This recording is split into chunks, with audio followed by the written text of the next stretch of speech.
বাড়ির যা খাই নেই কি কন, গ্রামের সবটাই খায়া ফেলা দিছি। অথুক্কু থুক্কু সবটাও খাওয়া যায় নাকি, মানে খাওয়ার তা প্রায় সবই খায়া ফেলা দিছি। যে রকম জম্মের গরম পড়ে সেই রকম জম্মের ফলও হয় এই গরমের সময়। বড় মানসি বেলতলা যাবি চায় না, আমার কুটিটা বেলতলার তিন বেল লিয়ে আসলো নাকি হাওয়াই এসে বেল হাতের উপর দিয়ে গেল, হাওয়াই মন করে দিয়ে গেছে। যাই হোক ওইটি বড় কথা লও, বড় কথা হচ্ছে বেলটা ফাটাইনি লাগবি। এই গাও পাকাইনি বেল দেখে তার আর সহ্য হচ্ছে না। 2 দিন ঘরে রাখার পর সে অধৈর্য হয়ে গেছে, বেল ফাটাইনি লাগবি। ওরে আল্লাহ, পাকা তো লাগবি না, কার কথা কে শোনে। তার প্যান প্যানা নিত ফাটাবির যায় দেখি যে ভিতরে কাঁচা। আমার মা আবার কছে কি না হয় থো পুরা দেব নে। বেল পুরানির কথা কি প্রথম শুনলেন নাকি? খাইছেন কোনোদিন? আমি কিন্তু খাইছি, ফাইনি লাগে। গ্রামে যারা থাকেন তারা প্রায় মানুষই মনে হয় খাইছেন। তারপর আসতেছি আমাদের জাতীয় ফল কাঁঠালের কাছে। এমন করে করছি মনে হচ্ছে কাঁঠাল পাইরে খায়াটায় একবারে অবস্থা খারাপ হয়ে গেছে, তাই না? কিন্তু সত্যি কথা হচ্ছে গাছের কাঁঠাল গাছেই আছে, আমার মুখ পর্যন্ত আর আসে নাই। কারণ আমি যখন গেছিলাম তখন গাছের কাঁঠাল এই টুকটুক, ওই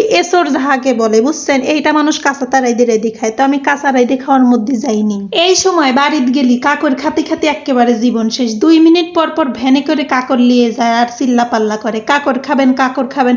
আসলে বাঙালি সস্তার পিছনে ছোটে তো তাই। এইবার আসি আমের কাছে। আম যদি সারা দিন দেন খায়া তারপরেও মনে হয় মন ভরে না, এইটি হলো ডাহা একেবারে মিথ্যে কথা। আমার প্রত্যেক দিন কাঁচা আম মাখা খাতি খাতি শেষের দিকে এসে মনে হয়েছে ধুর দাঁতটা চুইকি হয়ে গেল, আর তো খাবির পারতেছি না, খাবির মন চাচ্ছে না। তারপরে প্রত্যেক দিন একবার করে কিন্তু আমি আম মাখিনি খাইছি। খালি কি আম মাখেনি নাকি, আমের সাথে পেঁপেও মাখা মাখা খাইছি বুঝছেন। এখানে আমি পেঁপে মাখা খাবো আর আমার মাও এসে করছে কি পেঁপের মধ্যে কয়টা আম দে, ফাইন লাগবে নি।